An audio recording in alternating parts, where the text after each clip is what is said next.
السلام علیکم۔ جب سلطان عماد الدین زنگی رحمہ اللہ نے جزیرہ ریاست کا شہر الروحہ فتح کیا، یہ واقعہ تاریخ ابن کثیر اور الکامل فی التاریخ میں مفصلاً مذکور ہے۔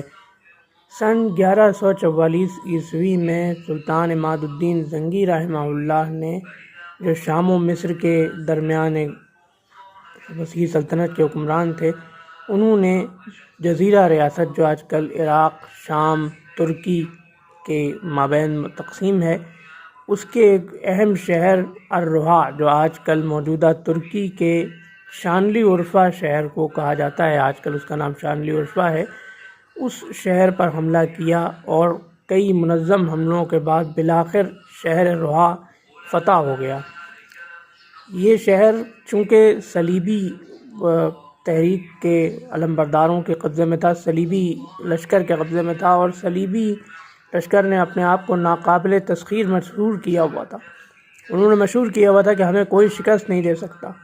شہر الروحہ کی تسخیر کے بعد یہ نفسیات مکمل طور پر ٹوٹ گئی، یہ تصور ختم ہو گیا کہ صلیبیوں کو کوئی شکست نہیں دے سکتا، چونکہ سلطان عماد الدین زنگی رحمہ اللہ نے جان توڑ حملوں سے بالآخر وہ شہر فتح کر لیا۔ اور یہ اس شہر کی فتح، یہ مہم سلطان عماد الدین زنگی رحمہ اللہ کے دور میں صلیبیوں پر مسلمانوں کی پہلی فتح کے طور پر یاد کی جاتی ہے۔ اس کے بعد متواتر کئی جنگوں میں مسلمانوں نے صلیبیوں کو عبرتناک شکستیں دیں، چونکہ اب ان کا وہ وہم ختم ہو چکا تھا کہ صلیبیوں کو کوئی شکست نہیں دے سکے گا۔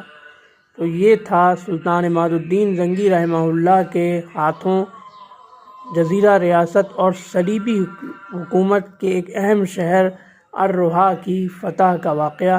انشاءاللہ اگلی ویڈیو میں سلطان نور الدین زنگی کے کسی ناقابل فراموش واقعے کے ساتھ حاضر خدمت ہوں گے۔ اللہ حافظ۔